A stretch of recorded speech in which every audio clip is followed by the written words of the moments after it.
Mantan Menteri Badan Usaha Milik Negara BUMN Dahlan Iskan ditetapkan sebagai tersangka oleh Kejaksaan Tinggi DKI Jakarta. Hal itu terkait kasus dugaan korupsi proyek pengadaan dan pembangunan gardu induk unit induk pembangkit dan jaringan Jawa Bali dan Nusa Tenggara PT PLN Persero tahun anggaran 2011-2013 senilai 1 triliun lebih. Dahlan Iskan ditetapkan sebagai tersangka setelah beberapa kali dipanggil sebagai saksi. Selain itu penyidik juga menemukan 2 alat bukti yang cukup untuk menetapkan Dahlan sebagai tersangka. Penegasan itu disampaikan Kepala Kejaksaan Tinggi DKI Jakarta Adi Tugarisman dalam konferensi persnya di Kejaksaan Tinggi DKI Jakarta. Singkat aja Pak, mulai hari ini apakah dalam dikenakan permintaan pencekalan? Hari ini Kejati DKI Jakarta meminta tentu melalui Kejaksaan Agung dalam hal ini Pak Jamintel kiranya terhadap yang bersangkutan dilakukan pencegahan. Apakah ada juga barang bukti yang sudah disita oleh Kejaksaan Tinggi? Barang bukti kaitannya dengan delik ini saudara perlu ketahui bahwa ini kan saya tegaskan di sini perlu diketahui bahwa penetapan tersangka yang hari ini adalah berdasarkan perkembangan perkara yang telah lama kami lakukan penyidikan. Perkara yang pertama telah disidangkan, sudah tahu kan?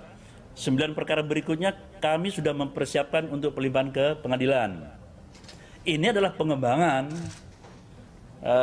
dari kasus-kasus yang telah kami tangani.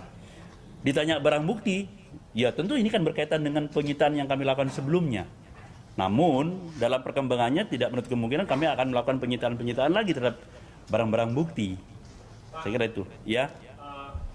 Mungkin bisa dijelaskan Pak, penetapan seorang tersangka ini artinya bisa diikuti dengan penyampaian pasal yang disangkakan pada DI ini Pak. Bisa diulangi Pak pasal yang disangkakan. Saya kira gini aja, Anda minta penjelasan pasal berapa yang disangkakan, kan begitu aja. Ya, pasal 2, pasal 3 Undang-Undang Tindak Pidana Korupsi.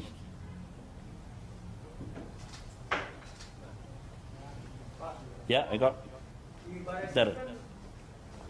Ini juga sedang melakukan pemeriksaan terhadap proyek etak sawah fiktif itu Pak, yang juga melibatkan DI. Apakah bagaimana pembagiannya nanti Pak? Saya kira di luar konteks pekerjaan sebagai penyidik lah ya itu ya. Kalau ada aparat penegak hukum lain melakukan penyidikan, saya pikir ya silakan saja. Kalau ditanya pembagian, kami tidak pernah bagi-bagi. Saya kira berjalan sesuai dengan porsinya, tidak masalah. Silakan. Jadi nanti akan dilakukan penahanan nggak Pak? Gini, untuk seseorang dilakukan penahanan tentu harus memenuhi persyaratan sebagai yang dimaksud undang-undang. Ada syarat objektif dan subjektif. Untuk saat ini, saya melihat tim penyidik masih belum memerlukan melakukan penahanan. Tentunya pertimbangannya yang pertama kita lihat bersama-sama, Saudara Dahlan Iskan kooperatif dalam proses pemeriksaan 2 hari ini. Kalaupun sebelumnya diketahui bahwa kami 3 kali melakukan pemanggilan tidak hadir, tapi memang dengan alasan yang saya pikir sah menurut hukum, dan panggilan keempat hadir di sini, jadi kami tetap menilai bahwa yang bersangkutan adalah kooperatif. Saya tegaskan sampai saat ini tim penyidik kami tidak merasa perlu untuk melakukan penahanan, sehingga kepada yang bersangkutan tidak akan penahanan. Gantian dulu yang lain mungkin ada.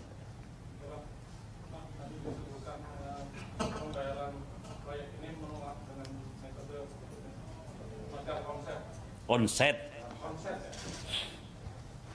Tadi sudah disebutkan bahwa keputusan sistem pembayaran itu oleh Kementerian Keuangan. Apakah dalam kaitan itu karena sistem pembayaran ini bertentangan dengan Kepres, nantinya dari pihak Kementerian Keuangan juga akan dibantu? Prinsip semua pihak yang kami nilai ada berkaitan dalam rangka mengungkap kebenaran dan menunggu pembuktian akan kami undang, kami panggil untuk dimintai keterangan sebagai saksi. secara detail nanti KPK harus melihat perkembangan dari permintaan penyidik.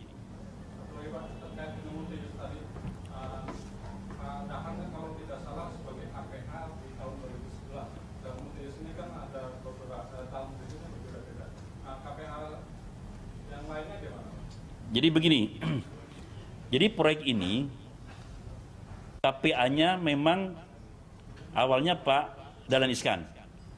Kemudian sebelum proyek ini selesai diganti. KPA-nya pada saat itu dijabat oleh mantan Sekjen SDM Waryono Karno. Ya, yang bersangkutan juga sudah diperiksa sebagai saksi.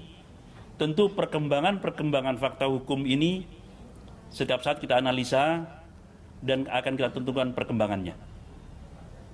Termasuk PPK. PPK-nya kan juga dua dalam hal ini. Hengki Wibowo sama Yusuf Meran. Dan dua-duanya sebagai diketahui sudah kami nyatakan sebagai tersangka.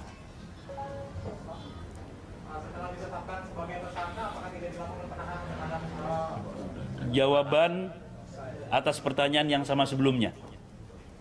ini yang terakhir kali Pak? Apa? Ini hadirkan pada Tentunya masih sebagai saksi tadi. Ya.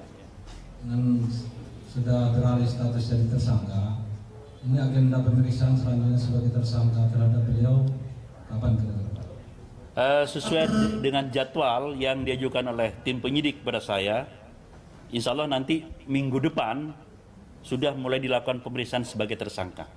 Hari hanya masih belum dipastikan, tapi minggu depan sudah bisa dilakukan pemeriksaan sebagai tersangka. Apakah boleh tahu Pak, minimal dua alat bukti itu apa saja masalah ini? Boleh tahu boleh, tapi di KUHP jelas. Namanya alat bukti itu kan keterangan saksi, ya, berkisar di situ. Ya.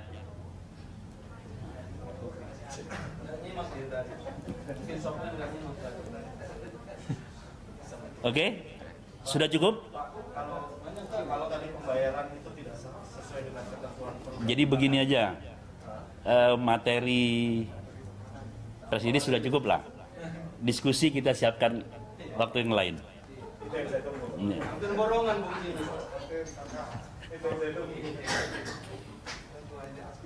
Oke, sudah cukup, sudah jelas. Penjelasan kami sudah terkonstruksi, saya kira bisa dipahami. Kemudian mungkin dalam kesempatan ini secara khusus saya ucapkan terima kasih lah sama teman-teman pers ini, baik elektronik maupun cetak online yang memonitor tetap perkembangan perkara ini. Karena perkara ini masih cukup panjang perjalanannya. Ibarat film masih semakin seru semakin ke belakang. Jadi udah 16 tersangka lah Pak Ya. ya? Ya. Tinggal 15 tambah 1 aja berapa? Salah 16. Ah, ya cocok lah itu sudah. Gimana?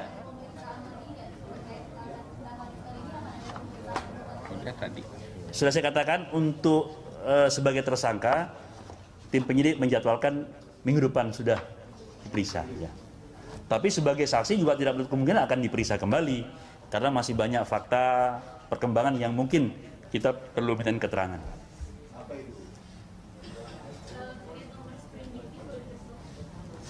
Nomor 752. Ya.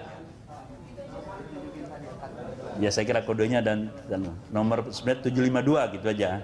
Tertanggal hari ini.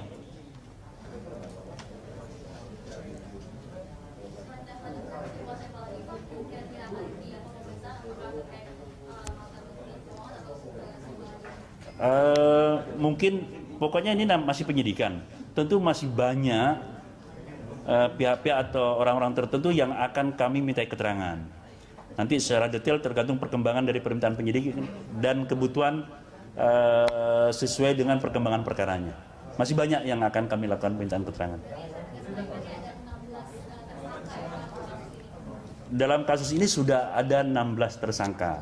1 sudah sidang, Ferdinand Rambing, kemudian ada 9 tersangka itu sudah tahap kedua, Artinya penyidikannya sudah selesai, sekarang sudah ada di penuntutan, tinggal proses pelimpahan perkara ke pengadilan. Ada 5 perkara yang masih tahap penyidikan.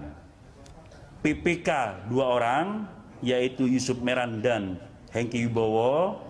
Kemudian ada 3 pengusaha. Pengusaha itu adalah Egon, kemudian Tanggul, dan Wiratmoko. Berarti semua 5 masih proses penyidikan. Lah, yang pada Dahlan Iskan ini diperiksa sebagai saksi dalam 5 perkara tersangka tadi. Jadi jumlahnya semula 16. Ya. Oke, sudah cukup? Demikian keterangan dari Kepala Kejaksaan Tinggi DKI Jakarta Adi Tugarisman mengenai peningkatan status dari saksi menjadi tersangka terhadap mantan Menteri BUMN Dahlan Iskan terkait kasus pembangunan gardu PLN di saat ia menjabat sebagai Direktur Utama PLN tahun 2011. Dahlan yang sejak pagi tadi diperiksa oleh Kejaksaan Tinggi dijadikan tersangka setelah ditemukan 2 alat bukti oleh penyidik. Dan Adi Tugarisman juga menyatakan bahwa Dahlan akan disangkakan 2 pasal dari Undang-Undang Tindak Pidana Korupsi, yaitu pasal 2 dan pasal 3. Ia juga menyampaikan bahwa tidak akan dilakukan penahanan, maksud kami belum dilakukan penahanan karena penyidik menilai sejauh ini Dahlan Iskan bersifat kooperatif.